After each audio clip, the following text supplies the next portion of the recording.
Hello' everyone, আজি আছে মোৰ এটা এক্সাম আৰু সেয়েহে ৰাতিপুৱাই কুঁৱলীৰ মাজে মাজে এক্সামলৈ আহিছোঁ। আচলতে ভিডিঅ'টো ষ্টাৰ্ট কৰিছোঁ এক্সামৰ পাছত। মানে ভিডিঅ'টো ষ্টাৰ্ট কৰাৰ মেইন কাৰণ আছে, কাৰণ আজি আহিছোঁ আমি এখন নাৰ্চাৰীলৈ, সুন্দৰবন নাৰ্চাৰী। যোৰহাটৰ সকলে প্ৰায় শুনিছেই চাগে। এতিয়া যিহেতু ছিজন ফ্লাৱাৰৰ দিন, গতিকে আমিনো কিয় পিছ পৰি যাওঁ, নহয় জানো? সেয়েহে কিবা ফুল পাওঁ নেকি তাকে চাইছোঁ। কিমান যে ভেৰাইটিজ ফুল আছে। নাৰ্চাৰী আহিছোঁ আৰু নাৰ্জী ফুল নেদেখাম হ'বই নোৱাৰে। ইমান যে ধুনীয়াকৈ ফুলি আছে।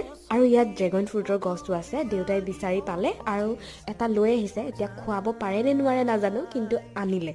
ফাইনেলি ডিকিটো ফুল কৰাকে আমি পুলি ললো। কৰবালৈ গ'লে যিহেতু আমাৰ গাড়ীত চাহ থাকেই, মায়ে প্ৰায় দিয়ে পঠিয়াই আৰু সেই চাহকে খাই ললো। ফাইনেলি ঘৰ আহি পালো। ঘৰ পায়েই মাক ফুলৰ পুলি দেখাই থাকোতে অচিনি ওলালে। অচিনি হৈছে মোৰ লগৰ, DCB গাৰ্লছ কলেজত পঢ়ি থাকোতে হোষ্টেল মেট আছিল। বহুত দিনৰ মূৰত লগ পাইছো, বহুত বেছি ভাল লাগিল। দেন আজিলৈ ইমানেই, বাই বাই।